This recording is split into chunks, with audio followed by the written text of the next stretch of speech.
Bonjour à tous et merci d'être venus pour écouter ce débat qui est sur le thème « Comment sortir des violences policières ».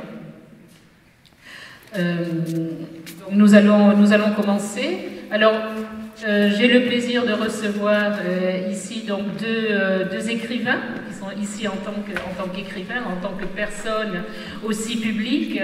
Alors, je vais peut-être commencer par vous, David Dufresne. David, pas Étienne.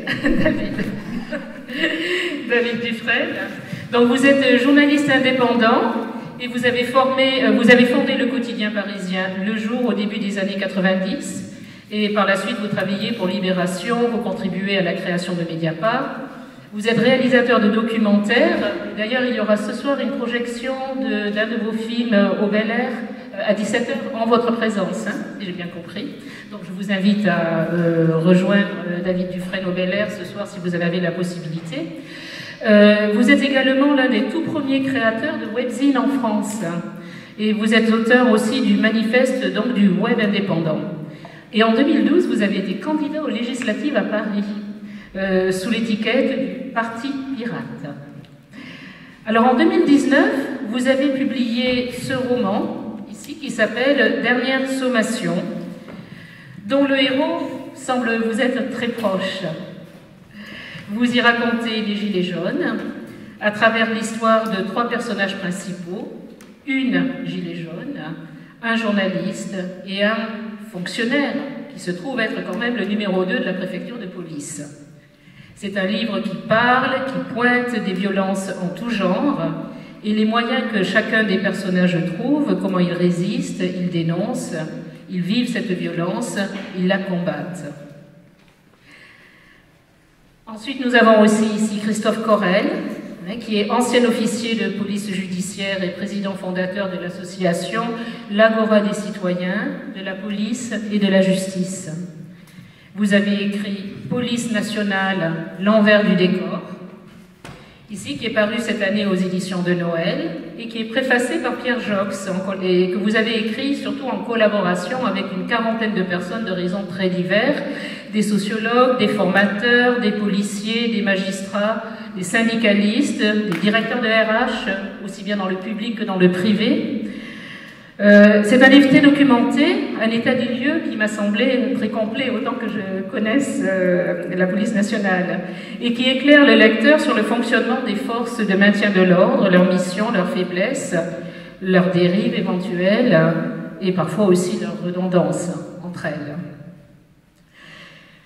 Et je voudrais commencer par une phrase qui est citée dans votre livre à la page 132 et qui est citée aussi dans votre film, qui est la fameuse phrase d'Emmanuel Macron qui dit « Ne parlez pas de répression, de violence policière, ces mots sont inacceptables dans un état de droit ». Alors désolé, je n'arrive pas à avoir une voix de comédien, mais c'est quand même une phrase qui a été dite et qui me semble dans ce débat assez importante peut-être à mettre en avant, puisqu'on est là justement pour parler, le titre enfin, qu'a donné Alexis, c'est parler des violences policières. Alors, je pense que cela va être l'occasion d'un beau dialogue entre vous qui êtes un témoin, qui vous placez un peu comme témoin dans ce livre, et vous qui connaissez très bien l'intérieur de la machine, donc ses faiblesses, ses forces, et la manière dont cette machine, dont cette institution répond à vos témoignages. Merci. Alors, vous êtes là donc pour dialoguer, pour nous éclairer. Alors, ça va sembler peut-être un peu facile, surtout pour ceux qui étaient dans le débat précédent, mais moi, la question que j'avais envie de poser, aussi bien avant qu'elle soit posée tout à l'heure, c'est comment en est-on arrivé là?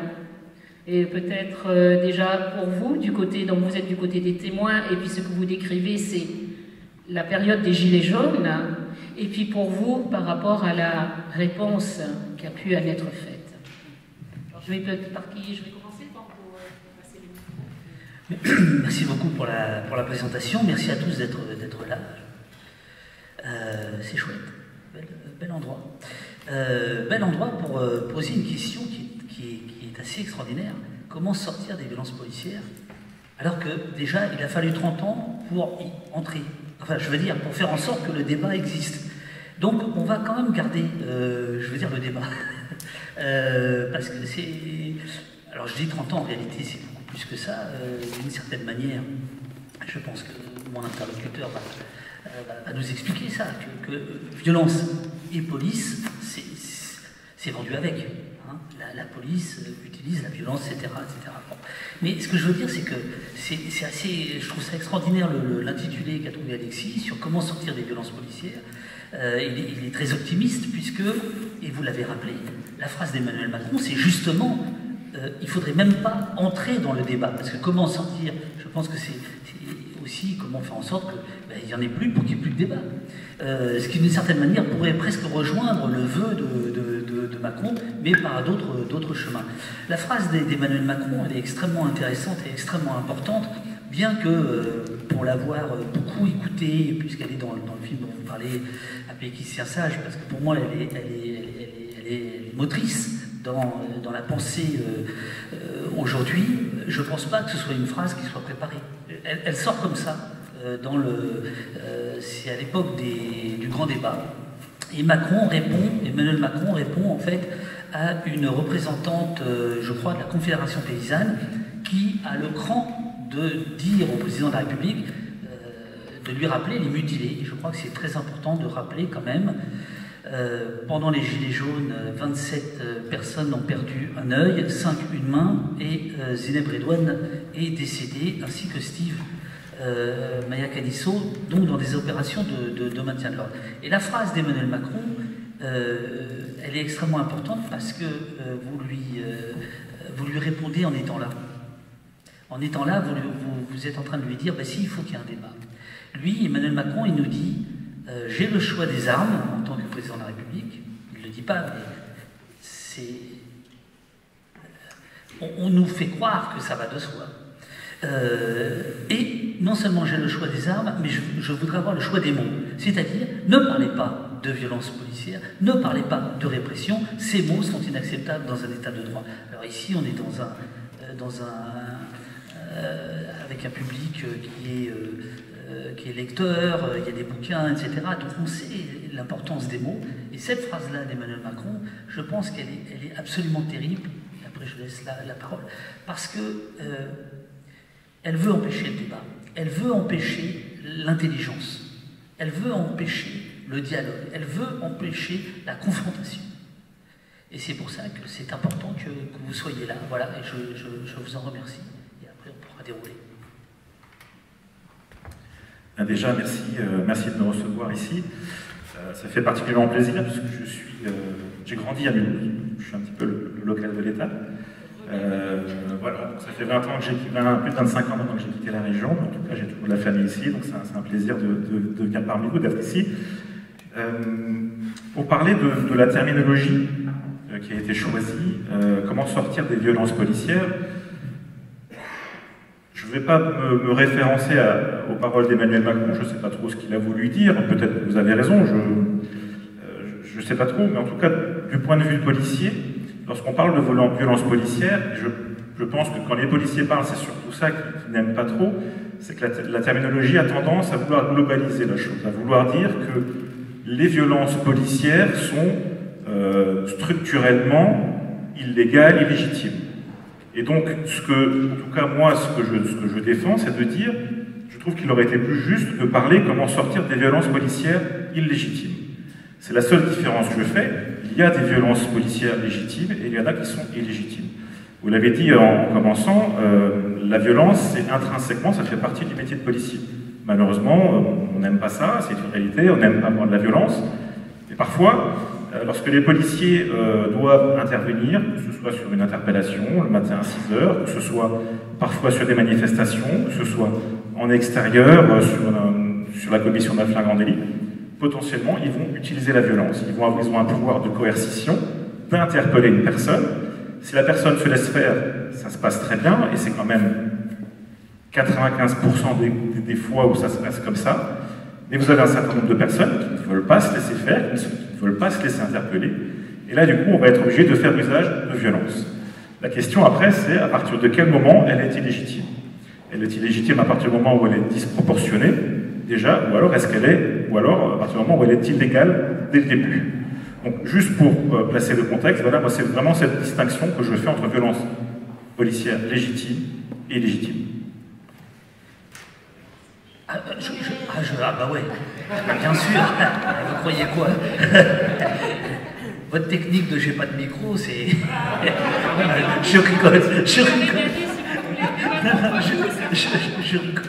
Mais vous auriez dû vous mettre là.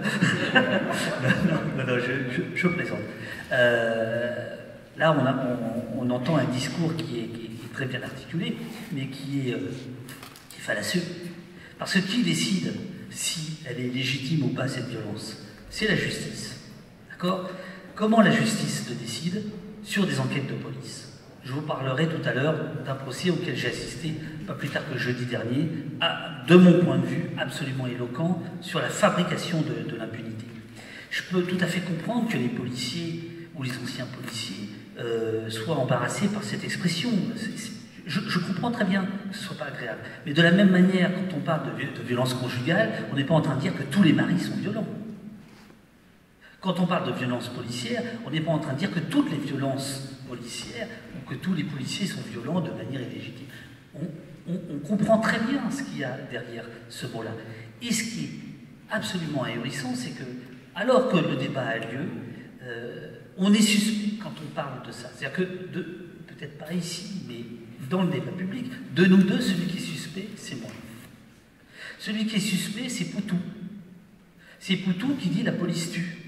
Regardez comment en 36 heures, pendant 36 heures, va s'abattre sur lui un déluge de critiques absolument incroyable parce qu'il a osé dire ça.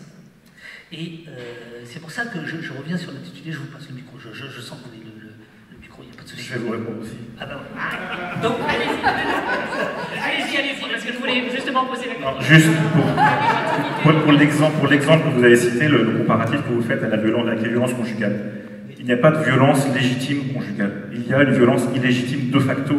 Il n'y a pas lieu d'avoir de violence dans le couple, alors que la police, potentiellement, peut faire usage d'une violence légitime. Et c'est la différence, en fait.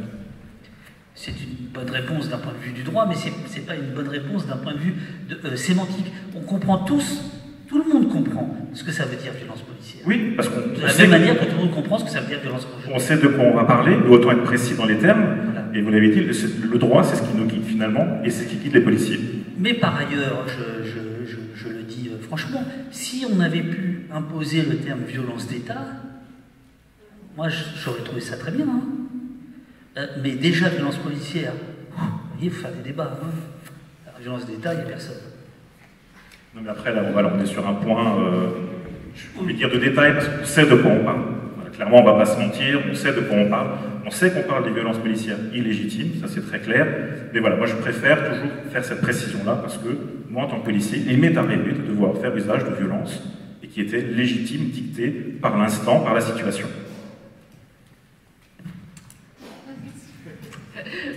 Merci beaucoup pour cette introduction.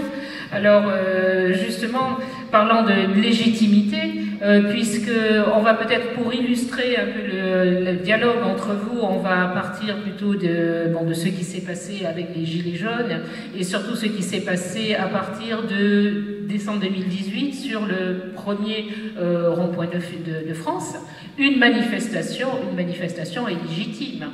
Une manifestation se passe, en principe, dans un cadre qui est justement dicté par la loi et qui est tout à fait légitime et tout à fait prévu. Et alors que donc ce que vous décrivez et ce qui s'est passé aussi, c'est quelque chose où il y a du flottement, il y a de la fluidité, il y a du flottement. Vous dites quelquefois dans vos livres, alors il y a des fois où alors je lisais les deux livres et je me disais mais j'ai l'impression qu'il y a des citations qu'on retrouve dans l'un et dans l'autre, où on a l'impression parfois que la police justement n'est pas, bon, même si une manifestation est dans un cadre légal, ça pose la question de la préparation et de comment et de la réaction. Peut-être que vous voulez dire quelque chose là-dessus. Et voilà. Alors, ouais. vous avez chacun la parole. Hein. Non, mais j'aime bien commencer, il répond et je reprends. Vous voyez, le truc. On est parti. Bon, si je puis me permettre, il n'y a pas obligation de déclarer une manifestation. Il n'y a pas obligation. C'est plutôt l'usage, notamment dans les grands centres urbains, type Paris, etc. Mais il n'y a pas d'obligation par la loi pour une bonne et simple raison, c'est que voilà, c'est culturel pour aller très vite. C'est ce qui nous constitue, en tout cas, c'est ce qui constitue un peu la France. En revanche, une manifestation qui n'est pas déclarée peut très rapidement être transformée en attroupement illégal par l'autorité. Voilà. Et donc à ce moment-là, il peut y avoir... si vous faisiez allusion aux manifestations de Gilets jaunes à Paris, elles étaient déclarées la plupart du temps. Elles étaient déclarées. Alors, effectivement, je pense qu'on va surtout cet après-midi parler des violences policières dans le cadre du maintien de l'ordre, qui est un domaine très spécifique. Hein, c'est-à-dire la réponse, qui est un sujet qui me passionne, qui est comment un État peut répondre à la colère de son peuple. Et là, il y a des spécificités françaises dont on pourra, qu'on pourra détailler. Mais je voulais juste apporter ce point-là qui me semble absolument essentiel. Et je pense qu'il ne faudrait surtout pas imaginer que les violences policières démarrent avec les Gilets jaunes. Ce qui s'est passé avec les Gilets jaunes, c'est la visibilisation, si vous voulez. C'est que tout d'un coup, le monde entier a découvert les pratiques de la police française, qui sont à l'œuvre depuis très très longtemps, dans les quartiers, mais pas seulement. Et avec un durcissement depuis la loi travail, pour aller très vite, pour ce qui est du maintien de l'ordre. Voilà. Je vais déjà répondre. Votre première question, ça a été comment on en est arrivé là. Ma lecture, en tout cas celle que j'expose dans le livre, elle est plus récente que ce que veut dire M. Dufresne. Moi, je vois ça, je pense qu'en 2018, on est typiquement dans une période où on vit les décisions politiques qui ont été prises 10 ans avant. En matière de sécurité, il faut bien se rendre compte que lorsqu'un gouvernement prend des décisions, on ne voit pas des effets tout de suite. C'est pas immédiat, c'est pas du jour au lendemain, ça ne va pas changer. Il faut que le temps fasse son œuvre et il faut un certain nombre d'années pour qu'on voit du résultat. C'est un autre problème d'ailleurs, puisqu'on se rend compte aujourd'hui qu'on a des élus, notamment à l'Élysée, qui ont besoin d'avoir des résultats immédiats pour potentiellement se faire réélire derrière. C'est un vrai problème politique, c'est un problème que subit notamment la police depuis un certain nombre d'années. Comment on en est arrivé là? Je lui dis, pour moi, ça date des années, la fin des années 2000, et on ne va pas se mentir, moi je vois un responsable, clairement, c'est la politique de Nicolas Sarkozy. Je vous dis ça d'autant plus ouvertement que j'en ai été électeur, donc j'avais fondé un certain espoir, à tort, et je pense aujourd'hui, qu'il a été finalement le fossoyeur de la police. Je suis dur dans mes mots, mais c'est une réalité. Pourquoi? Parce que lorsque Nicolas Sarkozy est au pouvoir, soit ministre de l'Intérieur, soit président de la République, il prend 2-3 décisions majeures, et qui vont avoir un impact important sur l'organisation de la police. La première décision, à mon sens, c'est ce qu'on a appelé la RGPP, la révision générale des politiques publiques. C'est un texte qui consiste à ne pas remplacer un fonctionnaire sur 2 qui part à la retraite. Et donc la police et la gendarmerie, comme toutes les fonctions publiques, ont été touchées par ça. Ça veut dire, très concrètement, hein, on va le dire, dans la gendarmerie, ça fait plus de 6000 emplois en moins, et dans la police, c'est à peu près pareil. On va effectivement se contenir donc au maintien de l'ordre cette fois-ci, et puis j'ai recherché les textes encore, je les ai cités dans mon livre. Les CRS, donc, qui sont la force publique de la police nationale, en 2007, donc début du quinquennat Sarkozy, sont 15 500. D'accord? En 2018, ils sont 13 200. Les chiffres, je ne les invente pas, hein, c'est le directeur des CRS à l'époque, qui en commission d'enquête à l'Assemblée nationale, cite ces chiffres-là. Côté gendarmerie mobile, donc la force publique de la gendarmerie qui traite du maintien de l'ordre, on a 2300 gendarmes mobiles en moins entre 2008 et 2015, et ça représente 15 groupements, 15 pelotons gendarmerie mobile qui sont supprimés. Et ça a des conséquences directes en fait, hein, sur l'organisation de la police. Lorsque, quelques années plus tard, effectivement, on fait face à des manifestations de Gilets jaunes, une manifestation importante qu'on a connue, auquel, on peut dire ça aussi, on ne s'attendait pas quand même, c'était difficilement prévisible, on peut rendre ça quand même. Toujours est-il qu'à ce moment-là, on a beaucoup moins de forces mobiles professionnelles. En France, c'est le principe, les forces mobiles, CRS et gendarmes mobiles, sont ceux qui sont spécialistes du maintien de l'ordre et potentiellement, lorsqu'il y a des dérives, du rétablissement de l'ordre. Donc quand vous avez, ça fait à peu près 4000 postes en moins qu'on a dans ces forces-là, quand vous vous retrouvez à des manifestations d'ampleur, comme on a connu entre 2018 et 2019 notamment, ben vous n'avez pas assez de monde. Vous n'avez pas assez de monde professionnalisé sur le terrain. Et comment vous faites quand vous n'avez pas assez de monde? Vous êtes obligé d'avoir recours à un certain nombre de policiers, c'est quand même nécessaire. Il faut quand même du monde sur le terrain pour pouvoir gérer le maintien de l'ordre. Vous faites appel à des policiers, mais qui ne sont pas formés au maintien de l'ordre. Et la majorité des problématiques qu'on a pu voir en France, pas toutes, hein, on a eu des exemples de dérives au niveau CRS avec le Burger King par exemple, ou à Marseille, effectivement, avec cette dame qui est tragiquement décédée à domicile. Il y a des problèmes, effectivement, qui sont dus à des forces professionnelles de sécurité, mais ils sont rarissimes. La plupart du temps, ce sont des problématiques qui viennent de services qui n'ont pas été formés au maintien de l'ordre. Donc on parle de ce qui s'est passé avant. Vous avez cité il y a 10 ans, il y a 20 ans, politique de Sarkozy. Donc de votre côté, au sein de la police et de ce que vous avez pu, ce que vous avez observé, et la résultante est ce que vous décrivez très bien dans votre livre. De l'autre côté, alors vous dites, on n'a rien senti venir. De l'autre côté, vous décrivez de manière romancée la révolte des Gilets jaunes.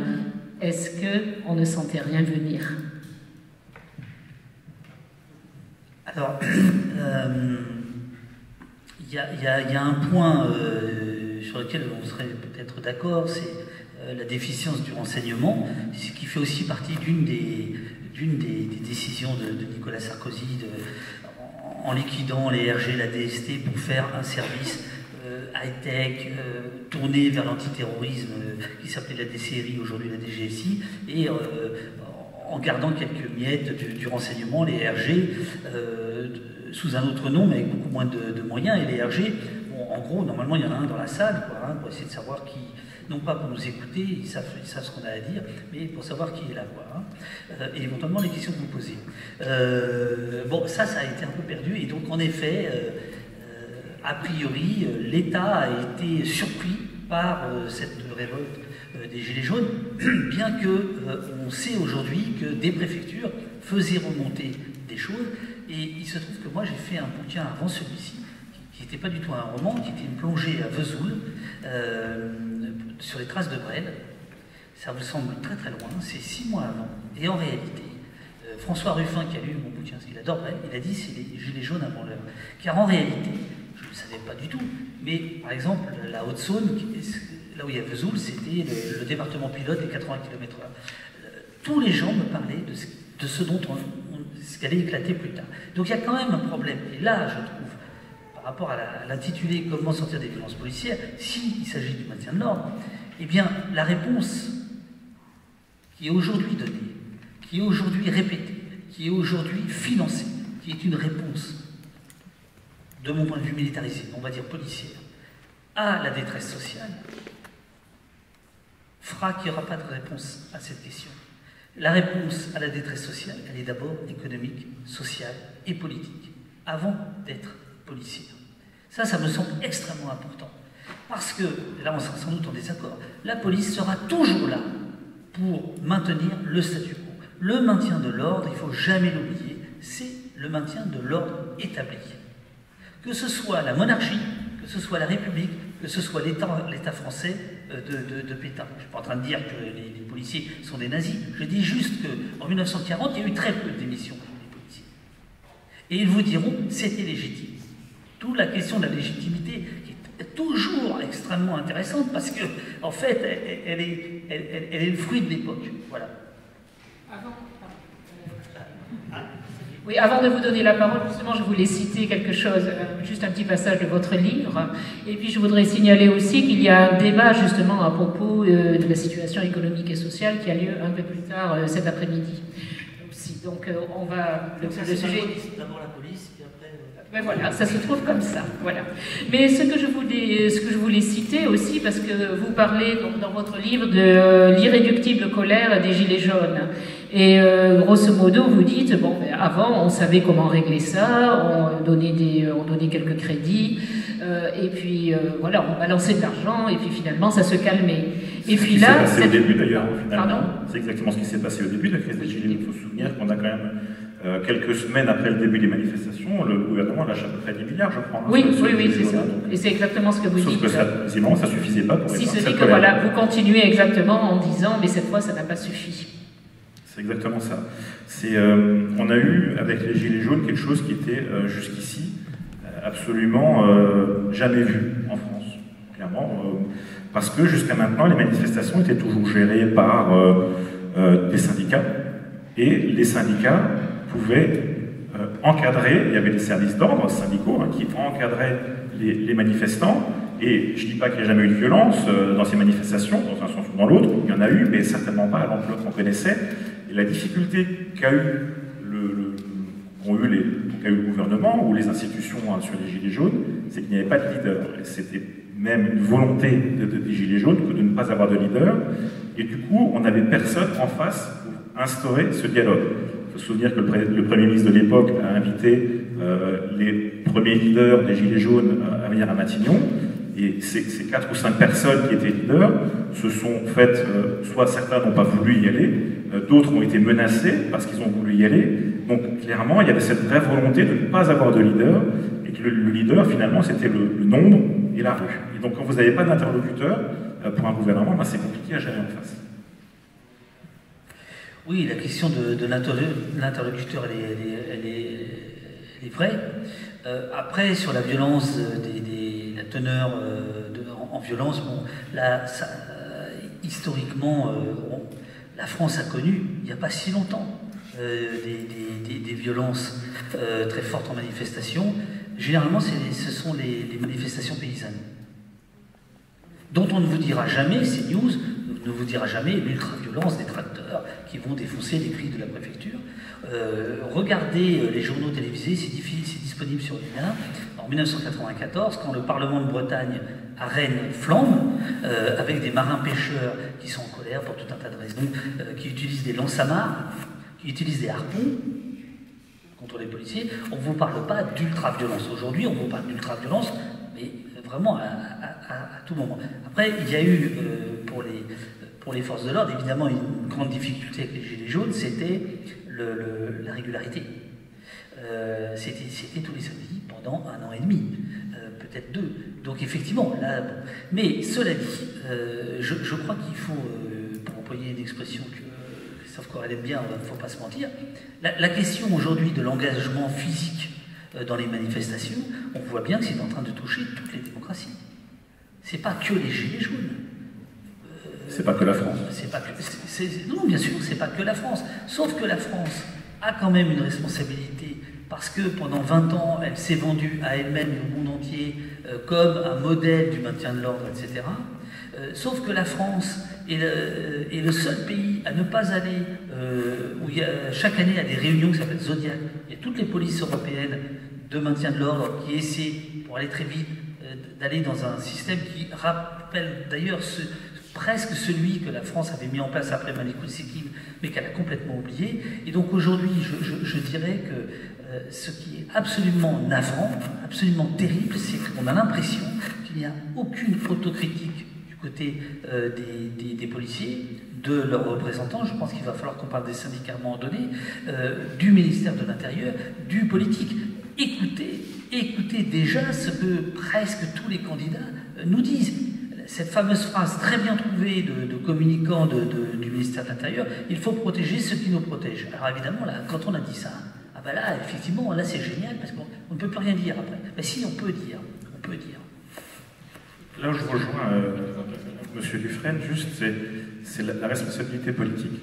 Je suis à 100% d'accord avec ça pour dire que finalement, si on en arrive là, c'est parce qu'il y a des décisions politiques qui n'ont pas été prises en amont, c'est qu'on n'a plus du tout de dialogue entre le peuple au sens large et la classe politique.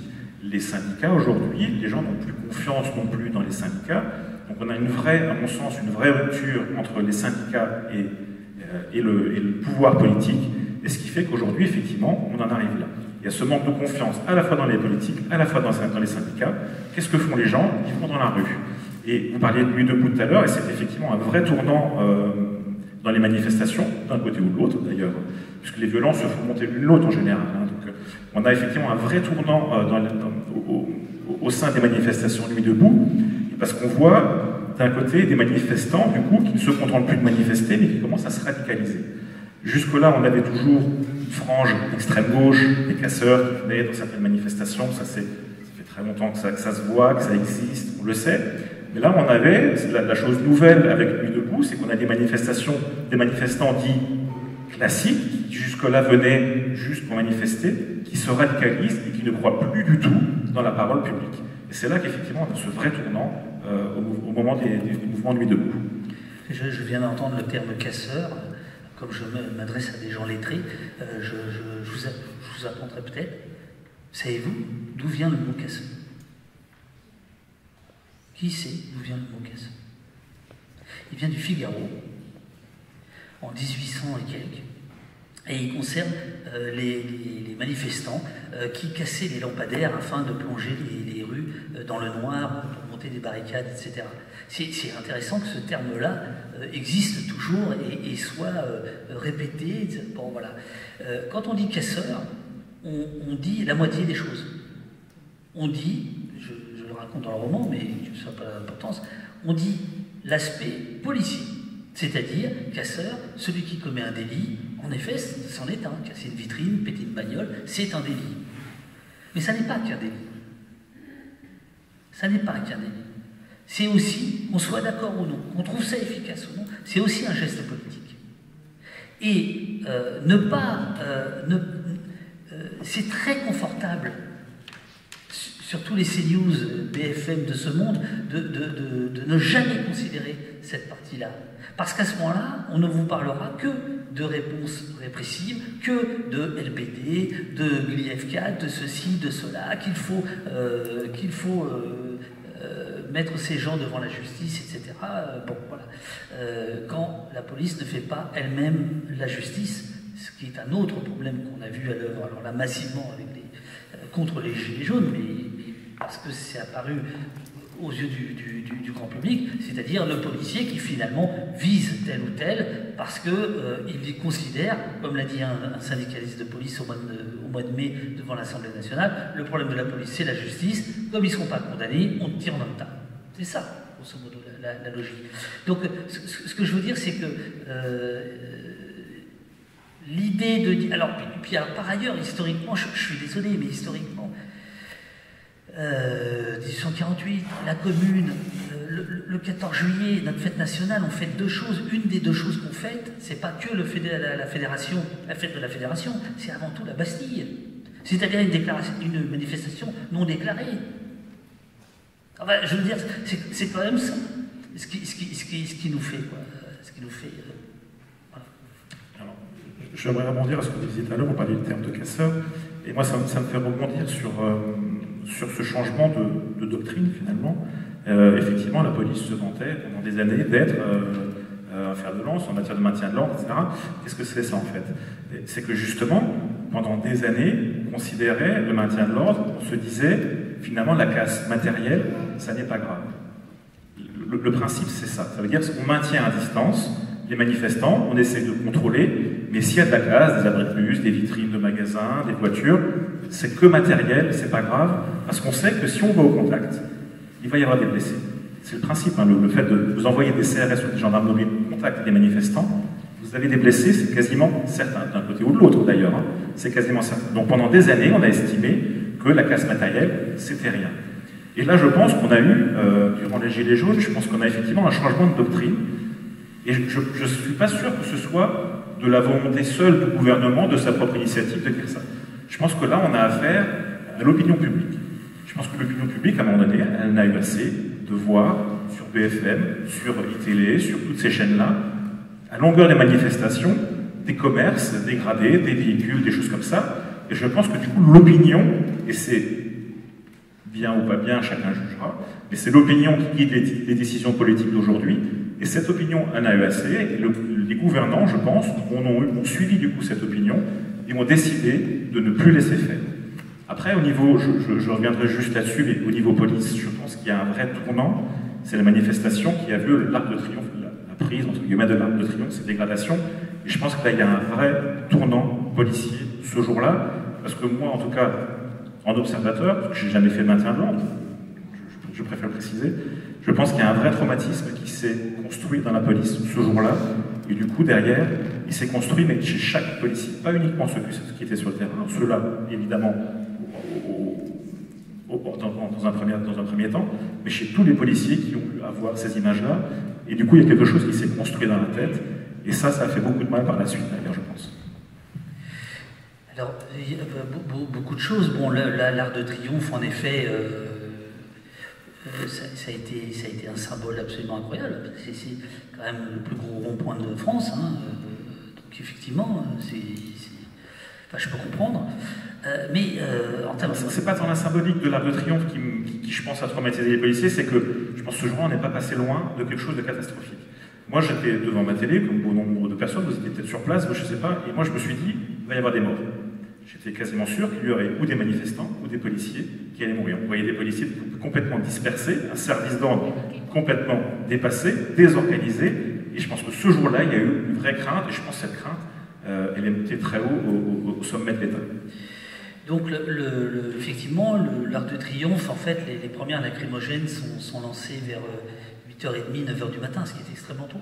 Normalement, les lacrymogènes, c'est à la fin. C'est pour disperser à la fin, pas au début. Et donc, effectivement, il y a eu pendant toute la journée une scène incroyable, assez incroyable, avec à peu près 10 000 tirs de grenades lacrymogènes. 10 000. Vous pouvez être certain que dans 10 ans, les manuels de maintien de l'ordre diront « voilà ce qu'il ne faut pas faire ». Mais aujourd'hui, c'est trop tôt, ils ne peuvent pas le dire. Mais il y a quelques CRS qui ont eu le courage, alors comme ils sont soumis au droit de réserve, de le dire anonymement, mais d'expliquer que d'un point de vue policier, ça a été extrêmement mal géré, cet Arc de Triomphe, etc. Mais surtout, c'est intéressant ce que vous dites, Christophe, parce que vous dites j'étais devant ma télé, et finalement c'est l'opinion publique qui a le pas sur le politique. Je vous renvoie aux travaux de Chomsky hein, sur la fabrique du consentement, etc. On sait très bien que on peut aussi complètement retourner la chose et que l'opinion, ça se fabrique. Hein. Je veux dire, là en ce moment, on est quand même en plein dedans, quoi. Tous. Quel que soit votre bord, on est tous quand même là-dedans, quoi. Bon. Et ce que je raconte dans mon roman, mais toutes les scènes de la préfecture, c'est de source... C'est pas première main, parce que vous allez croire que c'est dit allemand, mais c'est deuxième ou troisième main. Voilà. Eh bien, par exemple, dans la salle de commandement de la préfecture de police de Paris, très belle salle, très grande salle, vous aviez, il y a 15-20 ans, un mur de télévision d'écran qui retransmettait les caméras de télésurveillance qui sont aujourd'hui, alors il y en a 50 000 à la RATP et il y en a je ne sais plus combien de dizaines de milliers dans la ville de Paris. Il y a 20 ans, il y a eu un petit poste de télé qui a été allumé, LC. Il y a 15 ans, un deuxième, ITV. Aujourd'hui, vous avez les 5 chaînes d'information continue qui sont à côté. Et vous avez la même chose dans les ministères. Et donc, quand un véhicule de police recule et que vous avez un Dominique Rizet ou je ne sais quoi sur le plateau de BFM qui dit « Regardez, la police recule », vous avez le ministre qui appelle le préfet, ou en tout cas les chefs de cabinet, directeurs de cabinet, alors, ça c'est pas possible. Parce que l'opinion publique va croire que la République recule. Et donc, là, à la limite, je parle presque du point de vue policier. Moi, j'ai des policiers qui me disent « On nous fait faire des manœuvres qui sont des contresens. » Parce que l'image zoome sur un feu de poubelle, parce que BFM a installé, il faut quand même le rappeler, BFM a installé sur le toit, ils sont de LVMH et toutes les autres, des caméras, de sorte que c'était le grand spectacle tous les samedis, tout en disant « Oh, rendez compte, c'est terrible, bon, enfin, jouant absolument ce spectacle-là, enfin, je veux dire, c'était le rendez-vous du samedi, quoi. Donc, ce que je veux dire, c'est que, effectivement, l'image, elle est extrêmement trompeuse, elle est extrêmement efficace. C'est l'objet de mon film. on essaie de réfléchir à ça, où la même image, selon votre point de vue, peut dire exactement l'inverse. Et donc, en rester à des choses premier niveau, je pense que ça ne nous permettra pas de sortir de la thématique qui est la nôtre aujourd'hui. Je n'ai rien à faire. Je voudrais rebondir sur ce que vous disiez tout à l'heure, qui est à mon sens un gros problème de l'institution police, c'est effectivement sa remise en question. C'est qu'aujourd'hui, on a du mal à critiquer la police. Je ne suis pas toujours d'accord avec M. Dufresne, clairement pas. Ceci étant, on doit pouvoir critiquer la police, et c'est fondamental. Ça, c'est quelque chose de très clair.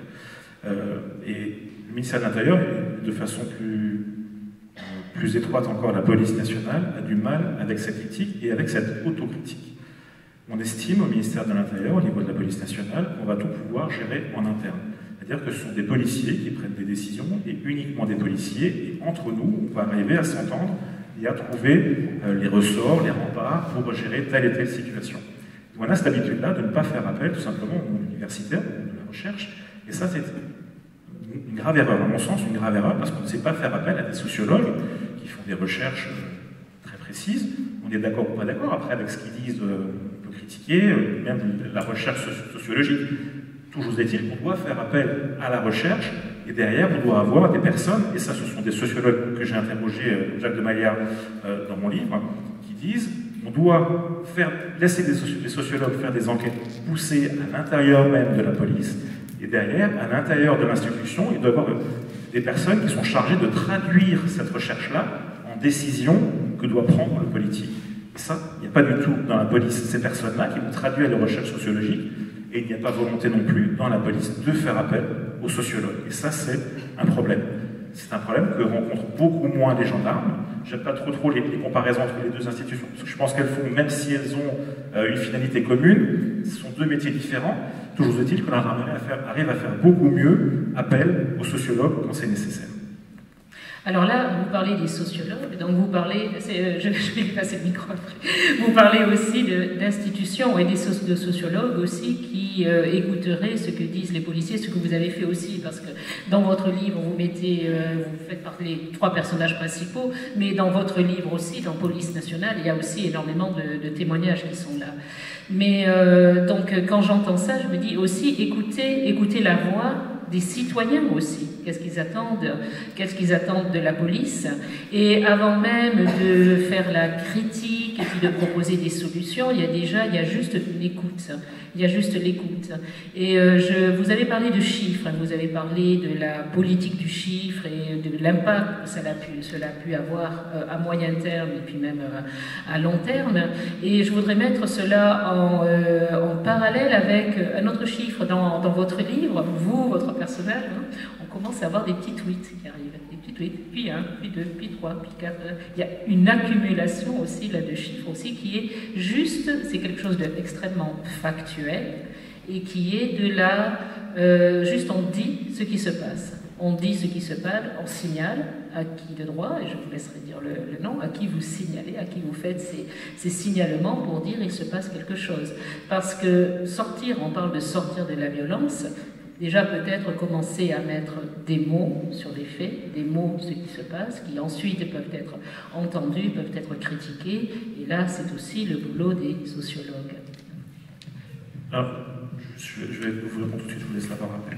Vous avez parlé des citoyens, c'est un mot qui doit être central dans le débat, clairement, et là je m'envoie de nouveau à Nicolas Sarkozy, mais c'est Nicolas Sarkozy qui supprime la police de proximité, en fait.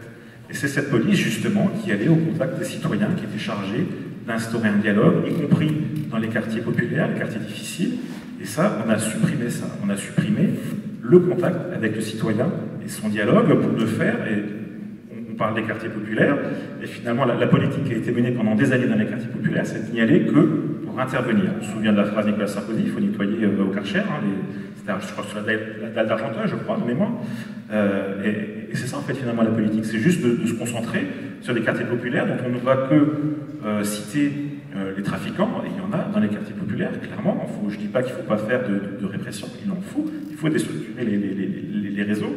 Mais à côté de ça, ces réseaux-là représentent 5 à 10% dans les quartiers populaires. Je dis un chiffre un petit peu au hasard, pour dire que c'est une minorité de personnes qui fait beaucoup de mal, c'est très clair, mais l'idée du discours de Nicolas Sarkozy, c'est de ne parler que de ces personnes, de faire comme si, dans les quartiers populaires, on n'avait que de la délinquance. Et ça, c'est fondamentalement une erreur, parce que du coup, quand on se coupe du dialogue avec le citoyen dans les quartiers populaires, finalement, on laisse d'autant plus la place aux délinquants et aux trafiquants. Je ne sais pas quel est le pourcentage chez les Républicains de délinquants. Vous avez donné 5 à 10% dans les quartiers. Il a un bracelet, Nicolas Sarkozy. Bon, il faut quand même être bien avec lui. Le Karcher, c'est la Courneuve. La Racaille, c'est la dalle d'Argenteuil. Non, c'est important, il faut citer quand même. En plus, vous avez fait partie d'Alliance, non? Effectivement, tout à fait. Alliance, c'est le syndicat qui a été créé par Sarkozy. C'est celui qui a été la courroie de transmission. Ouais, c'est ça. On est d'accord. Qui a été la courroie de transmission de justement des réformes que vous critiquez, c'est super. Voilà.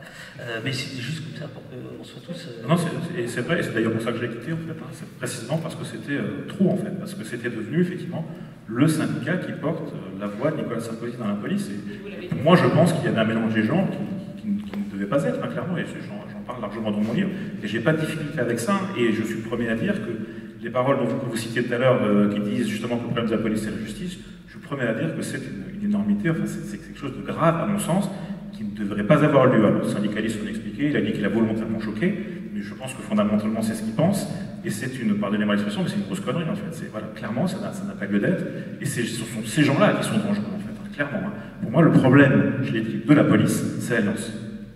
Ah, ça, vous pouvez le tweeter. Je l'ai déjà fait, j'ai pas de souci avec ça, vous pouvez le chercher, sur ma ligne, je l'ai déjà fait. Okay. Super. Oh, bah super. Ben, au revoir. Enfin, je veux dire, on est d'accord. Alors, on va continuer. Citoyen. Ben oui, citoyen. L'article 12 de la Déclaration des droits de l'homme, hein, l'article magnifique. La garantie des droits de l'homme nécessite l'instauration d'une force publique au service de tous et non de l'intérêt particulier de ceux qu'elle emploie.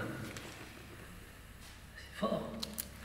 La force publique, au sens du XVIIIe siècle, donc des révolutionnaires, ça veut dire la publicité, en fait. Ça veut dire, ça doit être rendu public. C'est ça, la force publique. Ça veut dire, par rapport à la police du roi, les lettres de cachet, les cachots, les oubliettes, tout ça, normalement, c'est fini. Et l'instauration, donc la garantie des droits de l'homme nécessite donc la déclaration des droits de l'homme et du citoyen. C'est pour ça que 1789, août 89, bon, voilà.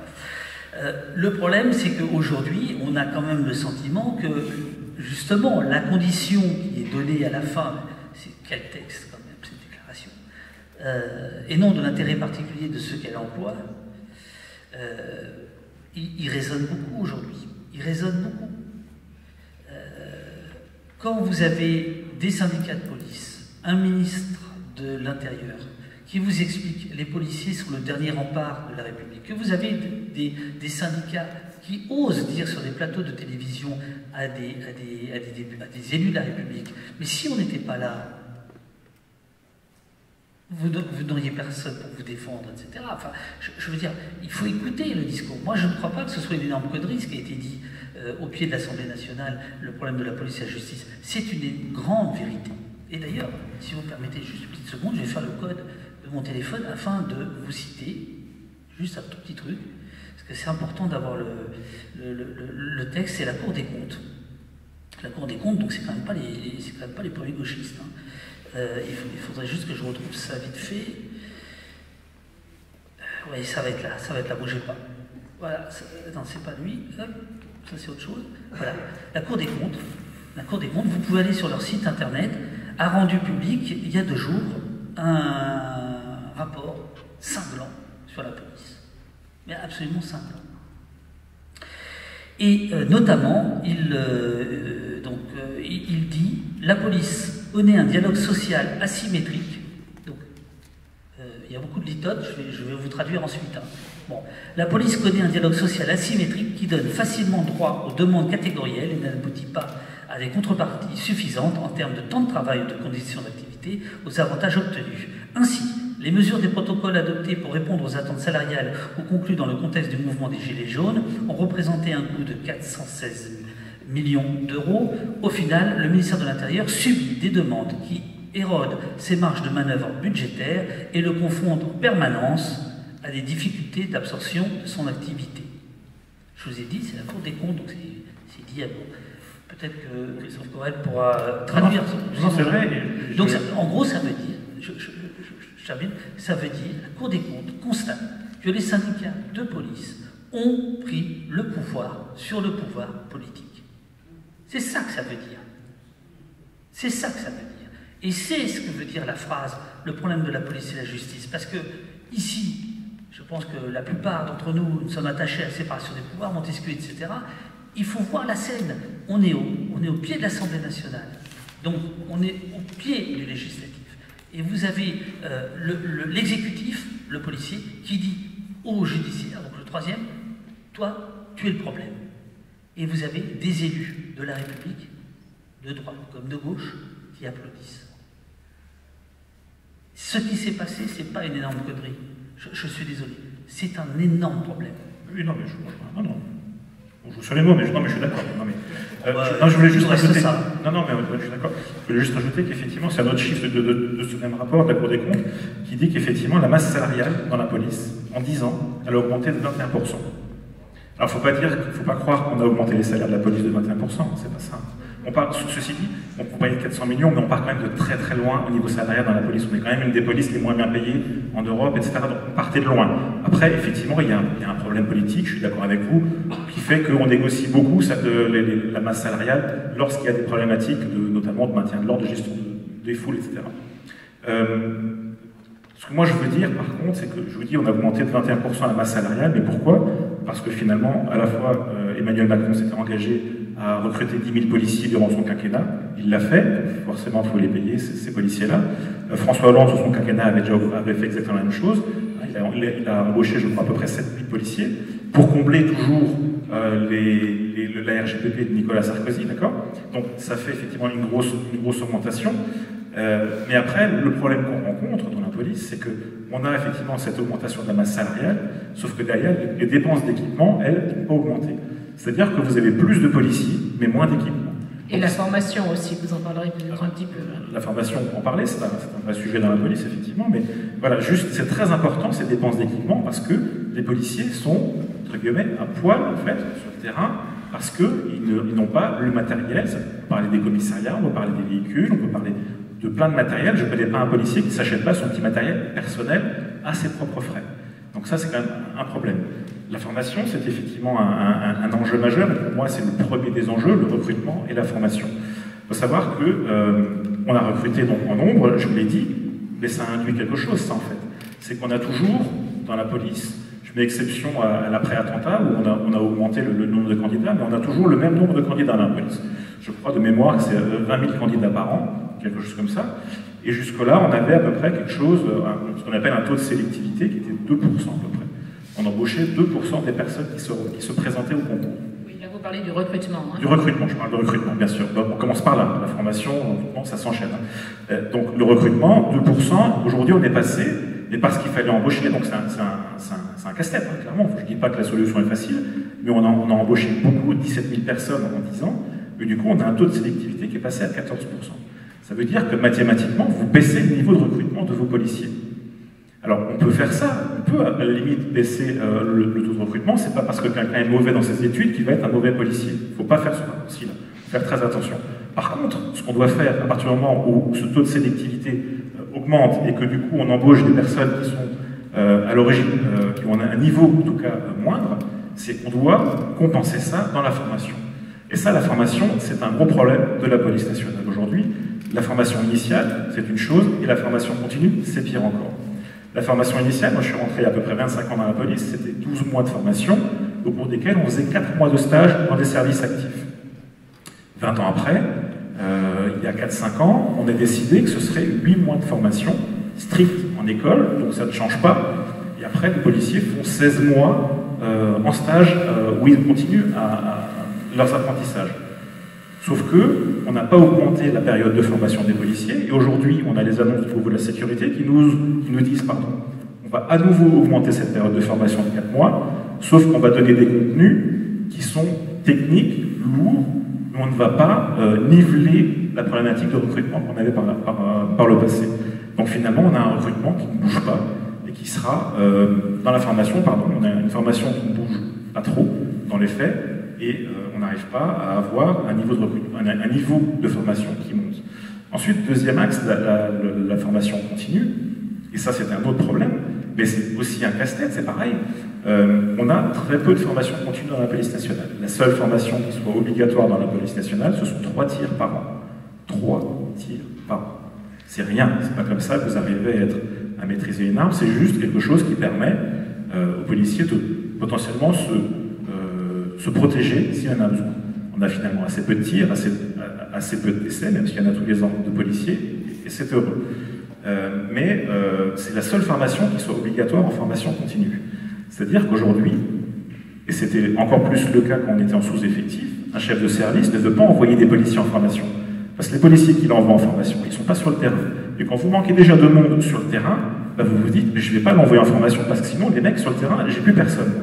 Donc c'est un casse-tête finalement. Soit vous les envoyez en formation et vous faites en sorte que vos policiers augmentent leur capacité et leur connaissance, soit vous les envoyez pas et ils stagnent, et du coup, ben, dans les deux cas, c'est un problème en fait. Et ce que vous montrez ici, parce que quand vous parlez de la formation qui est obligatoire, c'est-à-dire 3 tirs par an, si j'ai bien compris, vous parlez de formation technique. Alors qu'apparemment, ce qui se passe actuellement et ce dont vous parlez, c'est de l'ordre du social. Vous avez parlé de sociologue, donc on pourrait penser plutôt que ce soit de la formation au dialogue, de la formation à l'empathie, de la formation à l'écoute, qui pourrait être obligatoire dans ce contexte-là, et puis se passer beaucoup plus sur la durée et puis sur l'expérience. Il y a peut-être aussi des transmissions d'expérience qui ne peuvent pas se passer pour toutes les raisons qui sont bonnes, et toutes les raisons que vous avez citées. Alors je ne peux pas dire que cette formation n'existe pas dans la police, mais clairement il faut la développer. Il faut clairement que les policiers soient formés à la sociologie notamment des quartiers dans lesquels ils vont travailler, et ça effectivement, ça n'est pas fait. Ça n'est pas suffisant, en tout cas, ça n'est pas suffisamment fait. Ce qu'on demande avec l'association que j'ai créée, justement, c'est que dans le cadre des stages que font les policiers, on arrête de faire des stages qui ne soient que dans l'institution police. C'est-à-dire qu'on est des policiers, par exemple, ben, clairement, pour répondre à cette problématique de justice dont parlent certains syndicats, eh bien, que les policiers aillent dans les services de justice du ministère de la Justice pour voir ce que c'est. Parce que moi, je pense que le problème de la justice qu'a la police, en tout cas pour certains policiers, c'est qu'ils ne la connaissent pas, en fait. Parce que le premier problème de la justice, c'est quand même ses moyens. On a quand même une justice en France qui... pour vous donner un chiffre, clairement, hein, lorsque vous payez vos impôts, sur 1000 € d'impôts, vous avez 3 pour 1000 qui vont à la justice. C'est rien, c'est dérisoire. On a une des justices les plus mauvaises en termes de moyens en Europe. On a un nombre de magistrats qui est des plus faibles, que ce soit des magistrats du siège ou des magistrats du parquet. Le problème de la justice, c'est ses moyens. C'est pas ses décisions, c'est ses moyens. Et donc, ce que nous, on demande avec notre association, c'est que les policiers aillent dans les services du ministère de la Justice pour voir justement comment ça se passe. On demande aussi à ce que les policiers soient plus formés sur la justice, sur notamment ce qu'on appelle l'application des peines, puisque certains syndicats parlent souvent de justice laxiste, mais on aille voir du coup avec les juges d'application des peines comment ça fonctionne l'application des peines. Donc ça c'est un problème. Et on demande aussi à ce que ces policiers, dans le cadre de leur formation, ils aillent par exemple dans des associations d'aide aux victimes, des associations d'insertion, de réinsertion, qu'ils aillent voir justement ce milieu associatif qui est un des maillages fondamentaux dans le pays. On a des milliers d'associations qui travaillent en France, et c'est absolument nécessaire de pouvoir leur faire confiance et de les connaître. Et ces stages-là, cette formation-là, elle est actuellement inexistante, et nous, c'est ce qu'on demande, c'est que les policiers aillent au-delà de l'institution police pour faire ces stages et apprendre au contact des citoyens. C'est ce qu'aurait commencé à faire la police de proximité qui a été abolie. Oui, alors la police de proximité, elle n'a jamais été au bout de ce qu'elle aurait dû être en fait. Hein. Malheureusement, on l'a arrêtée suffisamment tôt, avant qu'elle soit, suffisamment trop tôt, pardon, avant qu'elle ne puisse être généralisée. Et c'est un problème, mais effectivement, la police de proximité, c'est ça, aller au contact de citoyens et discuter. Et ça permet aussi, il ne faut pas se mentir, c'est un renseignement citoyen au final. C'est ce qu'on appelle le niveau faible de renseignement, il y a plein en fait, des citoyens. On peut connaître beaucoup de la vie d'un quartier en allant au contact de ses habitants. Oui, sur la police de proximité, l'honnêteté commande de dire qu'en réalité, même la gauche de gouvernement, on va dire, n'avait absolument pas mis les moyens nécessaires. Entre Pierre Jox, qui préface votre livre, et puis c'est ceux qui vont lui succéder, Chevènement, Valls, etc. Enfin, Valls, c'est après la décision de Sarkozy, mais bon, grosso modo, depuis 15 ans, les politiques, qu'ils soient de gauche, de gouvernement ou de droite, ont à peu près la même politique. Et c'est pour ça que moi j'insiste quand même sur le fait que les syndicats de police, qui sont les premiers à se plaindre sur tous les plateaux, sont ceux qui co-signent toutes les réformes. Ils ont co-signé toutes les réformes. Et même parfois, ils les demandent. C'est eux qui étaient à la manœuvre pour l'article 24 de la loi sécurité globale pour empêcher la diffusion d'images de policiers. C'était vraiment... pas d'accord. Non, mais bien sûr, il y a un moment, il faut quand même comprendre. Alors, parce que là, ce que M. Courrel vous sert, c'est un chouette discours, à peu près, mais jusqu'ici, hein, je m'attends pire maintenant. Mais bon, sauf qu'il n'est pas du tout représentatif de la police. Il faut bien que vous ayez ça en tête. Là, on a un discours progressiste, on a un discours minoritaire, et quand je dis ça, je salue voilà, je ne suis pas en train de dire au contraire, mais il est minoritaire. Les syndicats, encore, ils ont des scores soviétiques. Hein.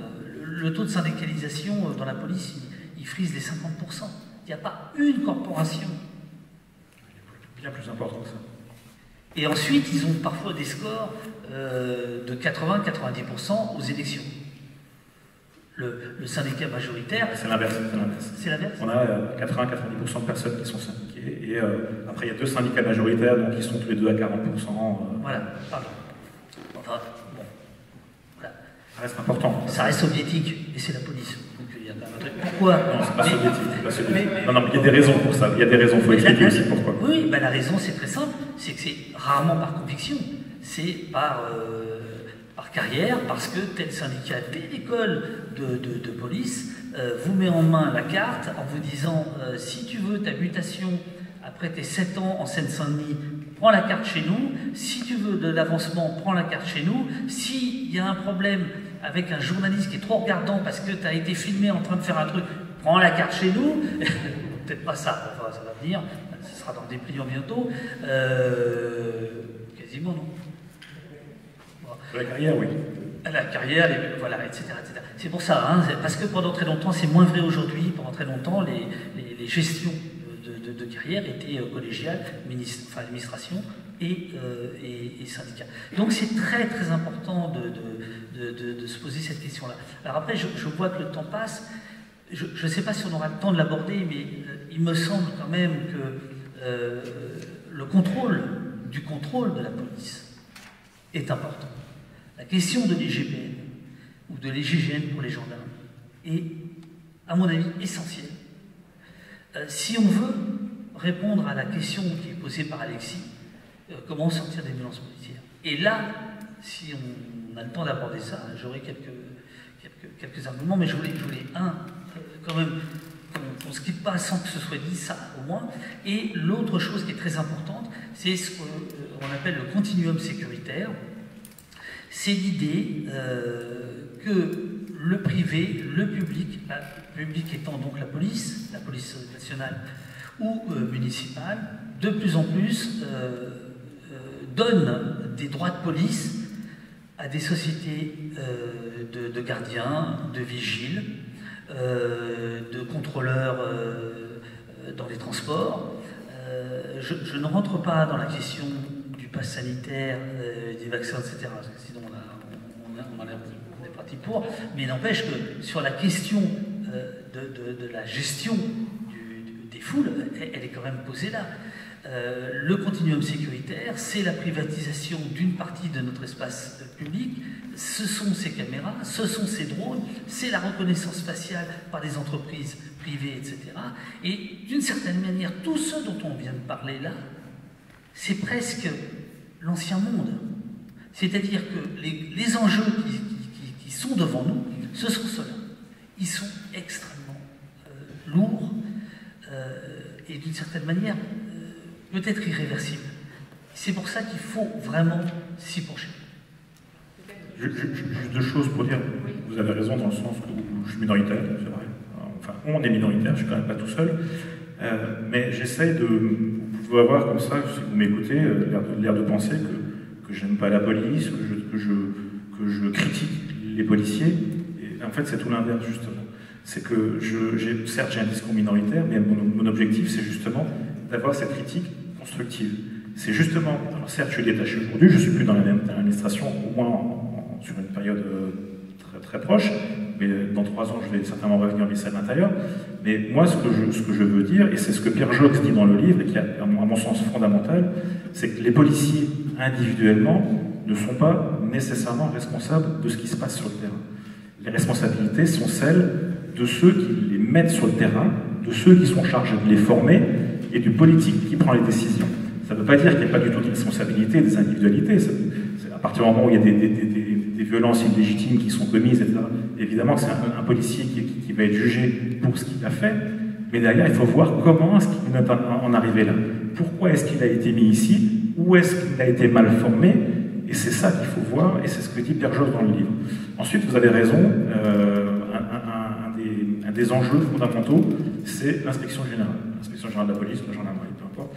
Et c'est fondamental parce que il faut absolument, pour qu'on ait une police qui soit respectée, respectable, il faut que les citoyens aient confiance dans leur organe de contrôle. Et ça, c'est fondamental. Jusque-là, on sera d'accord, je pense. Par contre, là où il faut faire attention, moi, je suis allé discuter à la fois avec un magistrat qui gère les procédures dans lesquelles les policiers sont impliqués. Je suis allé discuter aussi cette partie-là de figure malheureusement dans mon livre, mais avec un responsable, un chef de service du défenseur des droits.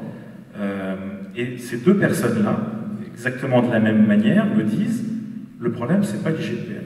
Tous les deux ont confiance dans le travail de l'IGPN. Les deux me le disent, que ce soit côté justice, que ce soit défenseur des droits. On a deux problèmes dans le contrôle de la police. Et ceux qui me le disent, hein, c'est pas moi qui l'invente, c'est pas mon idée propre. Hein, et eux me disent la même chose des deux côtés, alors qu'ils ne sont pas du tout en lien l'un avec l'autre. Le premier problème, c'est qu'il faut bien comprendre que l'IGPN ne gère qu'une petite partie des procédures dans lesquelles les policiers sont impliqués. C'est comme le volet pénal, de façon générale, vous avez les commissariats qui traitent du pénal, et au-dessus vous avez la police judiciaire qui traite les plus grosses affaires. L'IGPN, c'est exactement la même chose, c'est elle qui gère les plus grosses affaires. La plupart des procédures sont gérées par des services qui sont chargés je ne trouve plus mes termes maintenant, sont chargés de la déontologie. Voilà. Et ça, c'est au niveau des directions départementales. Et que ce soit le magistrat ou la personne du défenseur des droits me disent, là où on a le plus de problèmes, c'est avec ces procédures-là, qui sont directement sous la coupe d'un directeur départemental, et c'est là qu'on rencontre le plus de problématiques. Deuxième difficulté aussi avec l'IGPN, c'est la plateforme. Plateforme de signalement, vous savez que si vous avez un problème avec la police, vous pouvez aller sur Internet et signaler le problème que vous avez eu. Et cette plateforme, elle arrive directement à l'IGPN. Et ça, c'est un problème aussi parce que lorsque la procédure arrive à l'IGPN, c'est elle qui va dispatcher dans les services. Elle va dire à la direction départementale, ça c'est assez minime, c'est pour vous, ça c'est nous qui allons le gérer, ça c'est judiciaire, ça c'est administratif. Le problème, c'est que lorsque vous avez des procédures qui arrivent en administratif dans une direction départementale, elle est gérée, le service fait son enquête, conclut qu'il n'y a pas eu de problème de déontologie de la police, et donc l'affaire est close.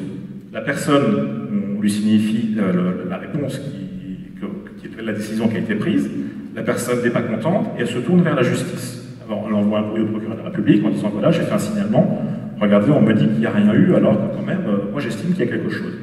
Sauf que du coup, entre-temps, il s'est passé 4-5 mois. Et 4-5 mois, c'est un délai où les preuves peuvent, à un moment donné, disparaître. Parce qu'on n'a plus de vidéos, parce qu'on a moins de témoins. Plus le temps passe, et moins on a d'éléments de preuves. Et ça, c'est un problème. Ce que demande la justice, enfin, en tout cas, la personne à qui j'ai parlé, qui gère les procédures dans lesquelles les policiers sont mis en cause, c'est qu'elle soit informée au plus tôt des infractions qui territorialement les concernent. Et à ce moment-là, c'est elles qui diront si effectivement il y a un problème qui est judiciaire ou juste administratif. Et ça, voilà, ce sont les deux problèmes que rencontre l'IGPN aujourd'hui. Et il y a un problème aussi, factuellement, de moyens. On sait que dans la police nationale, tous les services d'investigation ont des problèmes de moyens. Vous avez aujourd'hui le premier mal-être quand on rencontre la police, c'est le judiciaire en fait, hein, parce que plus personne, ça n'intéresse plus personne, pour un tas de raisons que je ne vais pas évoquer ici, ce serait trop long, mais l'IGPN rencontre exactement la même problématique de moyens, de personnel. Il faut savoir qu'il y a encore 15 ans, à peu près, l'IGPN c'était 40-50 personnes qui étaient toutes à Paris. Si bien que vous aviez un problème à Marseille, vous aviez 3-4 personnes qui descendaient à Marseille et qui allaient faire leur enquête, potentiellement avec des allers-retours, enfin c'était quelque chose qui n'était pas bon. Hein. Mais il y a une réforme qui a eu lieu il y a une dizaine d'années, c'est Madame Marie-France Monégère qui l'a menée, qui était l'ancienne directrice de l'IGPN, qui a créé dans toutes les dans 7 régions de police des antennes de l'IGPN avec une augmentation de moyens. Mais malheureusement, c'est encore pas suffisant, clairement. Je vous parlais tout à l'heure d'un procès auquel j'ai assisté jeudi dernier à Paris. C'était le procès d'une gilet jaune, Madame Mélanie Ngoy-Gaham. C'est cette gilet jaune, peut-être que vous vous souvenez de ces images, qui a pris un coup de matraque dans la nuque alors qu'elle avait les mains levées, qu'elle marchait lentement, et elle a reçu un coup de matraque terrible qui l'a fait tomber par un commandant divisionnaire nommé Dominique Caffin, qui charge quasi seul et qui détourne sa cavalcade pour aller la frapper. Eh bien, parmi, si ça vous intéresse, sur Mediapart, j'ai mis sur mon blog le compte-rendu de l'audience, mais ce que je veux vous dire là, c'est que parmi les révélations de cette audience, qui a duré 5 heures, on a appris, alors qu'elle a porté plainte, alors que tout le monde comprend qu'elle est victime, ensuite c'est à la justice de décider s'il y a proportionnalité, stricte nécessité, ce qu'a dit légitimité, etc., eh bien l'IGPN ne va pas l'entendre. L'IGPN ne va pas l'entendre. L'IGPN va donc rendre un rapport, et sur la foi de ce rapport, le parquet va dire on classe l'affaire. Il se trouve qu'elle a des amis qui vont cotiser pour qu'elle puisse faire ce qu'on appelle une citation directe, c'est-à-dire engager des frais d'avocat, des frais de justice, d'huissier, de ceci, de cela, pour que justice soit peut-être pas rendue, mais au moins émise. Je suis désolé, mais c'est ça l'IGPN. En termes de violence policière, ça va jusque-là. J'ai étudié plus de 80 dossiers de l'IGPN, j'ai fait le top 10 des raisons pour lesquelles le parquet peut classer une affaire. Infraction insuffisamment caractérisée, ça c'est ce qui arrive le plus souvent. Ça veut dire quoi? Ça veut dire que même s'il y a eu disproportion, c'est légitimé par l'analyse, l'expertise de l'IGPN. Parce que l'IGPN, ce sont des policiers qui jugent des policiers. Ils ne jugent pas. Oui, enfin, c'est la justice qui juge, ouais. Ou administrativement. Ah non, mais c'est important, attention. Juger, on va dire, qui évalue. Bon. Deuxième point, auteur non identifié. Ah, c'est extraordinaire. Auteur non identifié. Les CRS du Burger King, pendant 1 an, ils n'étaient pas identifiés. Hein. Je vous rappelle. Bon, finalement, ils ont été identifiés quand même, parce que il y a... Non, mais... je vais quand même répondre tout de suite, parce que sinon on va se perdre. Vidéosurveillance non conservée. C'est ce que vous venez de dire, mais il faut dire des choses. C'est-à-dire qu'en fait, on fait exprès la lenteur. La lenteur. Bon. 4e point, violence légitime. 5e point, exploitation vidéosurveillance insuffisante. Par exemple, je me souviens, pour l'Arc de Triomphe, on ne voit pas bien, il y a trop de lacrymogène. Bon. Échange radio non conservé, et ensuite absence d'infraction. Vous avez un sociologue, Cédric Moreau de Bélin, qui est plutôt, que moi je place plutôt parmi les modérés, qui n'est pas du tout véhément sur la police, qui a fait un travail formidable il y a quelques années sur l'IGS, la maison mère de l'IGPN pour aller très très vite, où il raconte par le menu combien l'IGPN peut être redoutable pour tout un tas d'infractions commises par des policiers, notamment quand il y a atteinte à l'honneur de la police, quand il y a utilisation du véhicule du commissariat pour aller faire un déménagement ou des choses comme ça, l'IGPN est à fond. Il dit, sur les violences policières, c'est l'angle mort. Et on a un vrai problème démocratique. Parce qu'une démocratie où il n'y a pas de contre-pouvoir, je suis désolé, ça n'est pas une démocratie. Ça n'est pas une démocratie. Et Emmanuel Macron, à Roubaix, quand il fait les conclusions du Beauvau de la sécurité, qui par ailleurs était une mascarade, mais alors vous imaginez pas, moi j'ai tout regardé, mais c'était absolument incroyable. Les fameux sociologues dont vous parlez, il y en a eu un ou deux sur les 60 heures, 70 heures de débat. Rien, strictement rien. C'était en huis clos, c'était en vase clos. C'était justement syndicats majoritaires, représentatifs et syndicats, et c'était tout. Il n'y avait pas ce regard citoyen qu'on a ce matin. Il n'y avait pas ça. Et la décision d'Emmanuel Macron, ça a été de dire on va faire une commission parlementaire sur le modèle du renseignement. Je vous invite à lire les rapports de cette commission sur le renseignement qui dit on n'a accès à rien, on ne sert à rien. Donc on va prendre 2 députés, 2 sénateurs qui tous les ans pourront discuter avec Madame Brigitte Julien, la patronne de l'IGPN, qui leur dira, comme elle l'a écrit dans son éditorial, la première mission de l'IGPN, c'est de valoriser l'institution police. La première éditorial de 2020. La première mission de l'IGPN, c'est de valoriser l'institution. On va peut-être laisser répondre. Oui, juste. Passer la parole. Là où je vous rejoins, c'est sur la dernière partie, c'est qu'il y a un travail à faire sur la gouvernance de l'IGPN, et moi non plus, je suis effectivement pas satisfait par ce qui a été annoncé qui découle du Beauvau de la sécurité. Non, juste je vais revenir, parce que c'est important, sur ce que vous disiez, les causes effectivement de classement de l'IGPN. Il faut juste se dire que ce sont des causes de classement, mais qu'on a au niveau pénal, partout en fait, dans tous les services d'enquête, on a ce type de décisions qui sont prises, infractions insuffisamment caractérisées, auteurs non identifiés. Et effectivement, vous avez parlé de la vidéo. La vidéo, en fait, c'est un des premiers moyens des enquêteurs, vous avez raison, c'est très important. Aujourd'hui, ça fait 10 ans maintenant que c'est devenu un moyen d'investigation très important, sauf que les vidéos, à Paris, elles sont conservées un mois. Au bout d'un mois, elles sont automatiquement écrasées. C'est pas que les enquêteurs de l'IGPN ou qui que ce soit dit on ne va pas les conserver, c'est juste qu'au bout d'un mois, la vidéo est automatiquement conservée si personne n'a fait la demande. Donc moi je me suis retrouvé déjà, en tant qu'enquêteur, j'ai travaillé dans des services d'investigation assez importants sur Paris, et j'arrive 6 semaines après, j'ai besoin d'une vidéo, elle a été écrasée. Et c'est exactement la même chose qui arrive à l'IGPN, et c'est ce que je vous disais tout à l'heure, c'est que parfois on a des procédures effectivement qui potentiellement arrivent tardivement à l'IGPN, on a un temps qui s'étire, et du coup on perd des moyens de preuve. Et la vidéo c'en est un, et il est important. Voilà, ça c'est une chose. Ensuite, quand on dit l'auteur n'est pas identifié, il y a 2 choses. On va prendre un exemple volontairement grossier de ce jour de l'Arc de Triomphe. Pas de Burger King, de l'Arc de Triomphe même. Vous avez des centaines, des milliers de personnes, et de policiers notamment, qui sont autour de cet Arc de Triomphe. Comment, et les compagnies, elles ne sont pas, toi on est 10, vous restez là, ce jour-là, on a vu le bordel que c'était, les compagnies allaient dans un sens, dans l'autre, les policiers, c'était mélangé, c'était un bordel monstre. Comment est-ce que vous voulez, à un moment donné, identifier le policier individuellement qui potentiellement a commis une violence illégitime? C'est parfois pas possible. Par contre, et là vous allez être d'accord avec moi, le problème que peut rencontrer la police, c'est le fameux RIO. Effectivement, c'est un numéro d'identification que tous les policiers doivent avoir sur eux, sur leur uniforme ou alors sur leur brassard parce qu'ils sont civils. Et là, effectivement, on a des policiers qui ne jouent pas le jeu et qui ne le portent pas. Ça, c'est une réalité. Mais l'IGPN, à un moment donné, elle ne peut pas, fondamentalement, identifier toutes les personnes. Le Burger King, c'est un autre problème, puisque là, effectivement, c'est une compagnie. Donc, à un moment donné, la hiérarchie de la compagnie doit savoir qui est à l'intérieur. Il y a eu d'autres soucis, et je suis d'accord avec vous, mais l'IGPN ne peut pas toujours identifier quelqu'un. Bon, peut-être que pour la réponse sur le Burger King, on garde ça pour après, puisque l'heure tourne, et puis que je voudrais quand même laisser la parole à l'audience, si vous avez des questions. Parce qu'on a commencé par...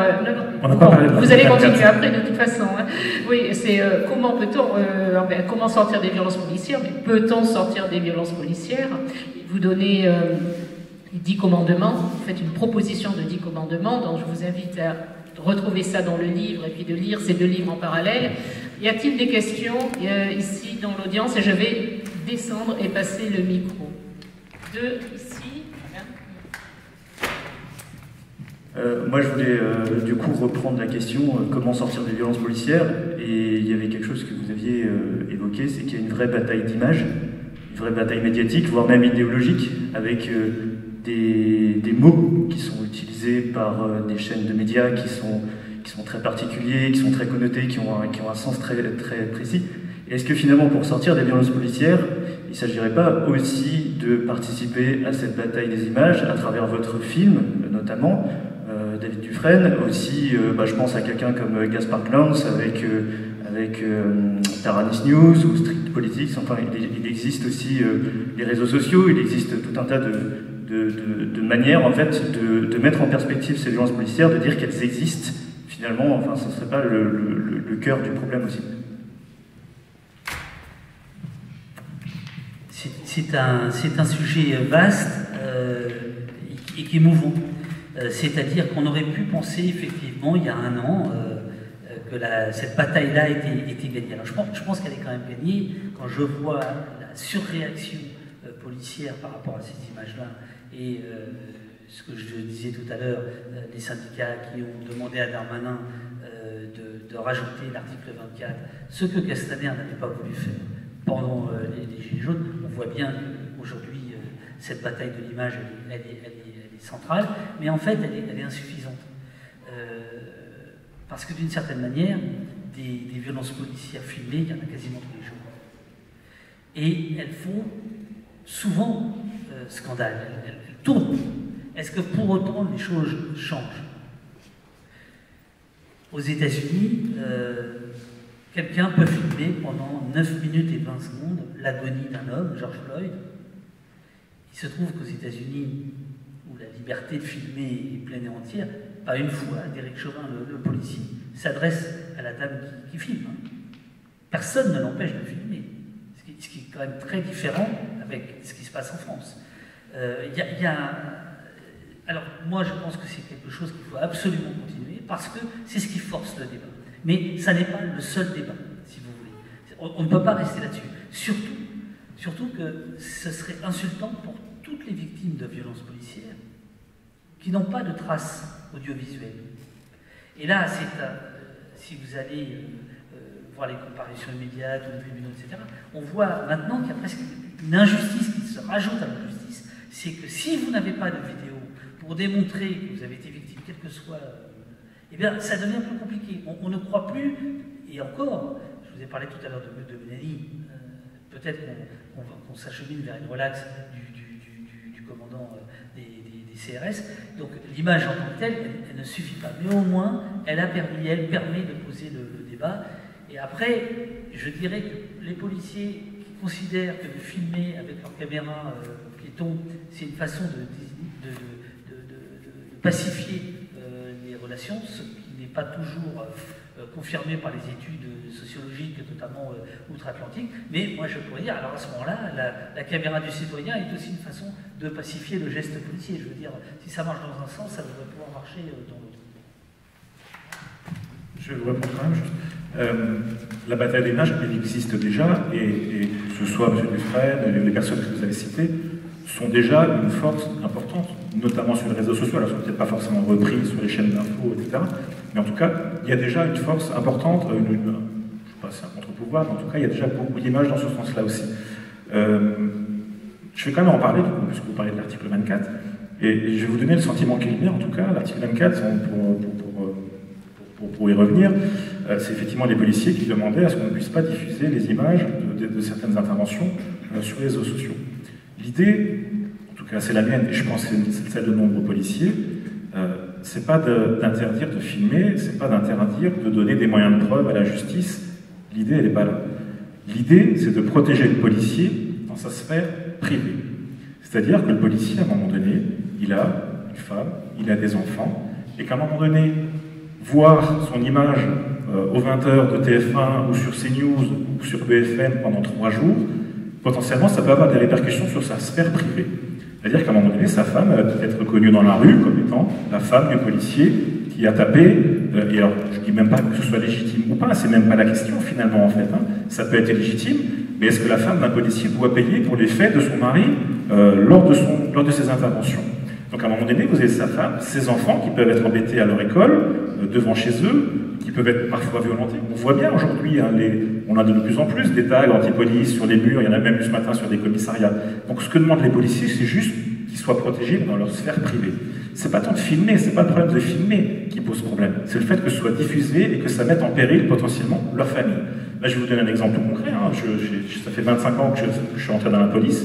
Pendant des années, moi, j'ai dit à mes filles de ne pas dire que j'étais policier. Parce que potentiellement, elles pouvaient être embêtées.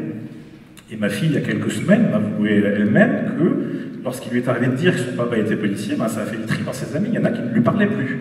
Donc ça, c'est la phase gentille du truc. C'est on ne lui parle plus, ou bah, tant pis, on fait le tri entre les potes, et puis voilà, il n'y a pas de problème.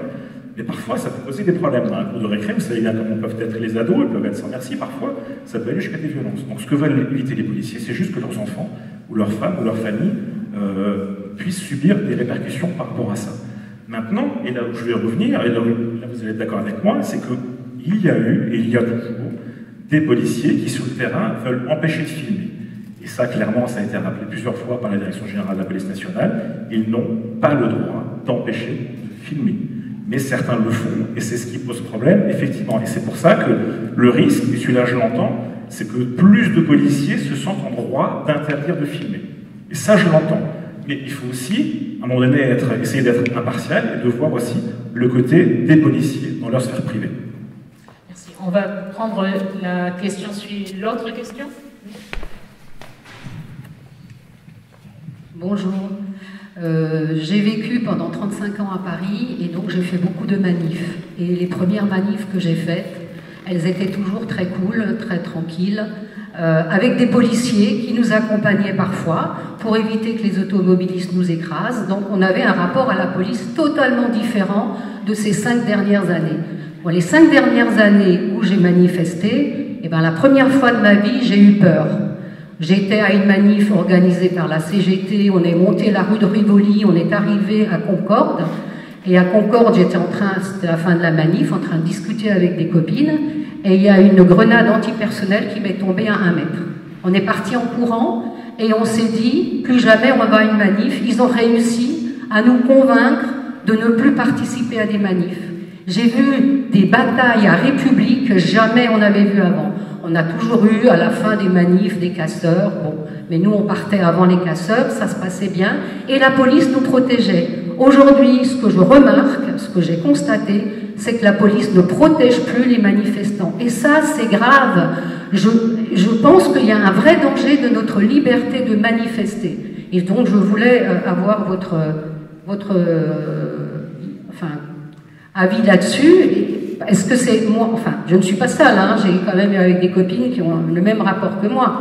Est-ce que c'est une vue de l'esprit ou est-ce que c'est vraiment ce rapport qui s'est dégradé par rapport à une police qui était les agents de la, comment on les appelait, de la paix, hein, qui sont devenus, mais on en a peur aujourd'hui. Avant, on n'avait pas peur des policiers. Avant, ils nous protégeaient.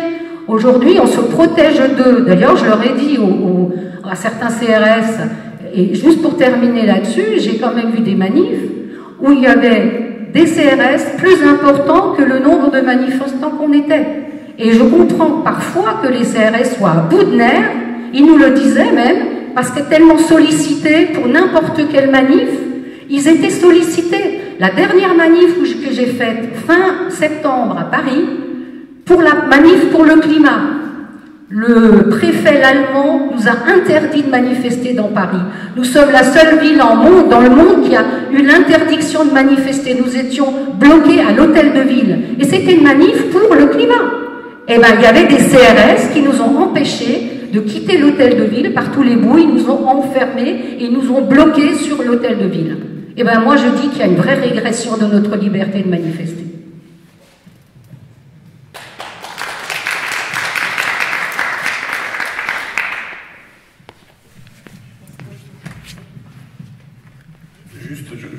Je ne vais pas revenir sur votre sentiment, il est légitime, c'est le vôtre, et puis ça ne s'agit justement pas d'aller à son rencontre.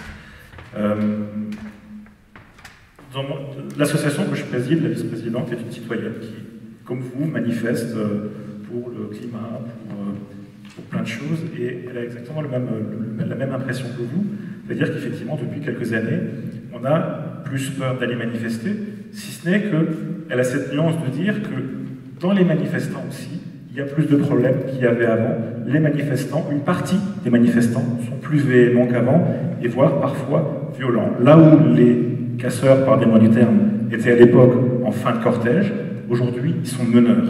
Et donc, du coup, on a beaucoup plus de problèmes assez tôt dans la manifestation.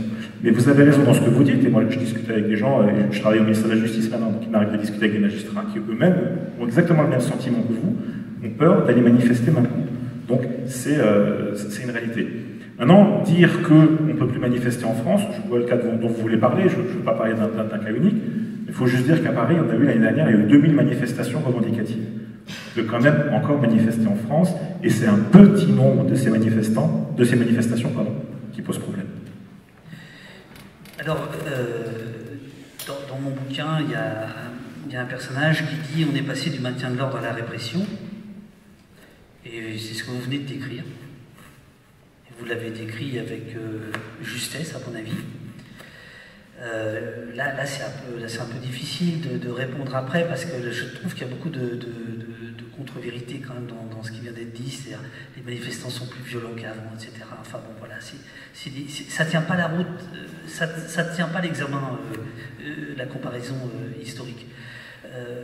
En effet, le droit de manifester, il est aujourd'hui piétiné par ceux-là même qui sont censés le faire respecter. J'en appelle aux gauchistes des Nations Unies, du Parlement européen, du Conseil de l'Europe, d'Amnesty International, de la Ligue des droits de l'homme. Bon, là-dedans, effectivement, il y a peut-être un peu. Mais prenez leur rapport depuis 2 ans. C'est une régression en France. Le préfet allemand, qui est chargé de l'ordre, il est dans l'illégalité. Depuis des années, il utilise les NAS, l'engagement. Ça ne correspond à aucun texte de loi, sauf à un, privation des libertés. On vous prive tout d'un coup, l'allée est venue. Le rapporteur le défenseur des droits, Jacques Toubon, alors lui vraiment gauchiste, lisez ses rapports sur l'engagement, par exemple, sur la NAS, ce qui vous donne cet effet qui est recherché de sidération, de peur, de plus de policiers que de manifestants. Aujourd'hui, on a des NAS mobiles, c'est complètement sidérant. Vous avez des compagnies de CRS ou des escadrons de gendarmes mobiles qui s'accompagnent pas, ils enserrent la manifestation. Prenons les drones. Pendant des mois et des mois, le préfet allemand a utilisé des drones en toute illégalité. Il a fallu que 2 fois le Conseil d'État dise qu'il faudrait arrêter d'utiliser. Et que s'est-il passé?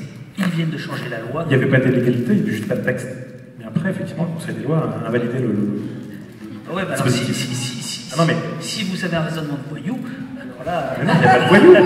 C'est illégal à partir du moment où il y a une décision. Dit que c'est illégal. Ah si, c'est complètement illégal. D'ailleurs, le Conseil d'État, à deux reprises, a dit maintenant, vous posez vos drones. Donc la question, en fait, du drone, c'est la question de...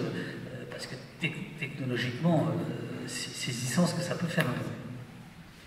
Je veux dire, c'est capable de passer d'un outil de gestion de la foule à un outil d'identification de la foule, du fichage de la foule. Enfin, donc, vous voyez, c'est une autre forme. C'est pas le cas aujourd'hui, mais techniquement, c'est tout à fait faisable. C'est une autre forme de coup de butoir à la manifestation. Et honnêtement, aujourd'hui, les manifestations à Paris sont très dures. C'est très, très dur. Y compris les manifestations dites familiales 1er mai. 1er mai 2019. C'est de côté aussi. Enfin, il ne se passe pas rien le 1er mai non plus. Il y a aussi des problématiques côté de cette petite portion de manifestants. Il ne faut pas juste tout résumer la problématique à la police, en fait. C'est pas la police qui est à l'origine des violences, en fait. À un moment donné, c'est qu'il y a des débordements. Non, mais on ne sera pas d'accord là-dessus, d'accord? Mais à un moment donné, il y a des débordements et on ne peut pas juste, en tout cas c'est le pouvoir qui estime comme ça, on ne peut pas laisser déborder les choses. Voilà, c'est tout. Il y a des itinéraires qui sont prévus dans le cadre des déclarations des manifestants. À partir du moment où les manifestants changent les itinéraires, effectivement, on bloque les rues, etc. Voilà, je vous dis juste que je vous renvoie au procès de jeudi dont je vous parlais à l'instant. Que dit le commandant de CRS? Mais la veille, en briefing, le préfet allemand nous dit faudrait que je retrouve le terme exact, mais de ne pas laisser faire. Donc c'est pas un ordre, c'est pas un ordre écrit, mais c'est un climat qui s'installe. Pardonnez-moi, mais la France est le seul pays en Europe, avec, je crois, la Hongrie, à utiliser des LBD contre son peuple, le LBD étant une arme cataloguée arme de guerre. Alors vous avez parlé de grenades antipersonnelles. Alors on n'en est pas là. En fait, vous vouliez parler du Gli-F4, qui est une arme cataloguée arme de guerre. Et c'est sur des normes internationales, et la France est obligée de les reconnaître. Donc dans le Code de sécurité intérieure, c'est-à-dire dans ce qui régit l'utilisation des armes, je passe sous votre contrôle, par la police, c'est écrit arme de guerre. Ça pose problème. Ça pose problème. Alors effectivement, là, je sens venir le coup, oui, mais regardez Rotterdam. Voilà. Parce que la police a tiré à balles réelles sur des manifestants il y a 24 heures. C'est la première fois en Union européenne depuis des décennies que la police utilise en manifestation, la démocratie, utilise des démocraties européennes, balles réelles sur des manifestants. Mais c'est pas du tout ça la norme. Et jusqu'ici, c'était quand même la France qui utilisait qui utilise des armes de guerre dans le cadre de répression, de manifestations sociales et festives et sportives. Parce qu'on n'a pas abordé ça, mais finalement, tout le monde s'en contrefoutait. Les supporters de football ont été les premiers à être éborgnés. Et les quartiers, etc., etc. Et puis c'est venu dans les centres-villes avec les gilets jaunes. Et puis c'est Steve. C'est quand même là où on est aujourd'hui. Je vais pas répondre. Voilà. Non, juste une conclusion en fait. Oui. C'est juste pour dire en fait finalement que on parle beaucoup de la police aujourd'hui, on critique et il faut la critiquer encore une fois, il n'y a pas de difficulté. Mais juste je veux dire que les policiers sont les premières victimes en fait de la gestion qu'on fait d'eux. Parce qu'on a aujourd'hui dans la police nationale, il y a un malaise, on a un certain nombre de suicides qui est des plus importants dans le monde, clairement, en nombre et en pourcentage, y compris par rapport à d'autres professions avec les agriculteurs aussi. En tout cas, ce sont les premières victimes. Les suicides, c'est un arbre qui cache une forêt de malaise dans la police, et ça, on n'arrive pas à le traiter encore dans la police. C'est qu'on le dit partout, nos décideurs le disent partout, il y a un malaise, sauf que pour l'instant, on ne traite pas les malaises, et on ne cherche pas les causes de ce malaise. Et le premier problème, les premières victimes de la gestion de la police, ce sont les policiers. Alors je voudrais vous remercier tous les deux d'avoir participé à ce débat. Bon, bien sûr, on n'a absolument pas tranché la question, mais je pense que ce n'était pas le but. On a exploré différentes pistes. Je vous remercie beaucoup pour vos témoignages, enfin pour votre livre et les pistes que vous donnez malgré tout dans votre livre. Seront-elles suivies ou non? L'avenir va nous le dire. Sur tous les témoignages et ce que vous avez pu apporter aussi.